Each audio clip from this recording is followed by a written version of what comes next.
Oh, Superflight. How I love this game so much.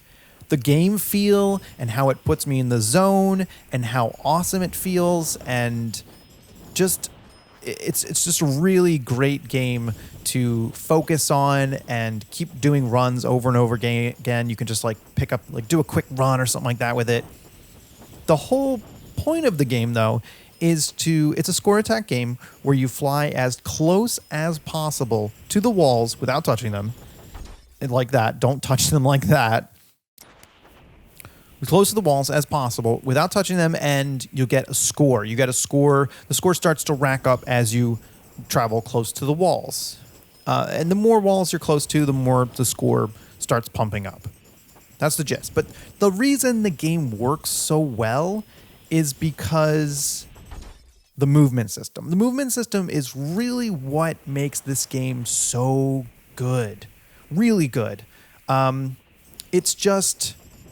It just feels so like you're out of control but in control. When you first start playing, it's about momentum. So when you first start playing, you really don't have a handle on how the momentum works with this gliding. You're gliding, so there's like you lose control. Let's change maps. This map is getting kind of annoying for me. Let's go with the awesome map. Yeah. So you can put in random codes to change your map if you're getting kind of annoyed. But anyway, the movement system is a glider, so you're trying to float basically. And obviously when you dive, you get momentum. When you fly up, you lose momentum, and you can run out of steam and just crash. That happens a ton where you're flying and you really think you have the momentum and you don't. You really is like an in control, out of control situation. Obviously you're directing this glider guy, but you really have to judge the momentum correctly to make it, like, keep it going, to keep the run going and going. And you have to do longer runs to get a really high score.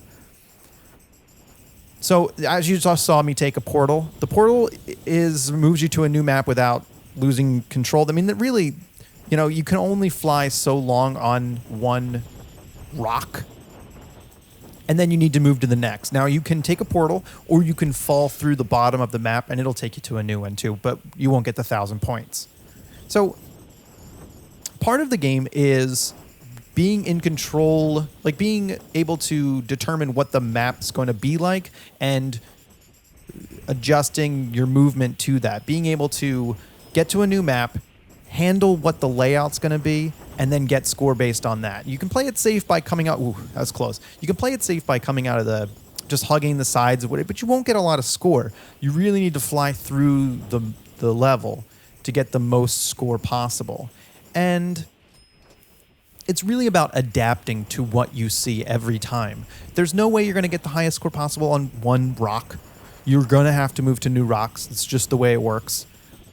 So you really do need to be able to adapt, and experiencing those new rocks, they're randomly generated, obviously.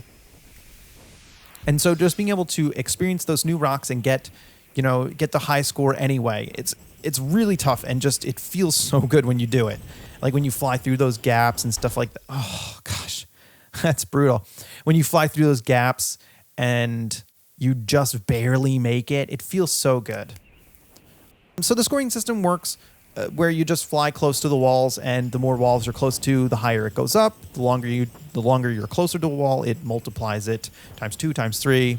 And if you fly in between something, you get an awesome points. That's pretty much it. I mean, you saw me way earlier hit the rocks basically, and it said so close, and it gave me 3,000 points or something like that. So that flying through tight spots gives you 2,000 points. Portals give 1,000, and that's pretty much it. You saw my highest score was like 68,000. I can do a typical run for 20, 30,000 maybe. Depends on how close I get to everything. And you could play it really safe and play for a really long time, I guess, but I don't think that would be fun. You really want to get in a state of zen or like flow where you're just trying to get as close as possible. That's comfortable. And sometimes you just go into a place where you can't do anything at all and you have to crash. And it hurts. it happens. What are you going to do? I often find myself getting in some sort of like mode where I just really want to go through one pathway and I keep playing it over and over again until I get that pathway, but I don't think that that's healthy. Oh, now I'm just failing. I think that's pretty much it. It's a really simple game that is just so much fun to play. It's really cheap. I really recommend it. Definitely pick it up on sale.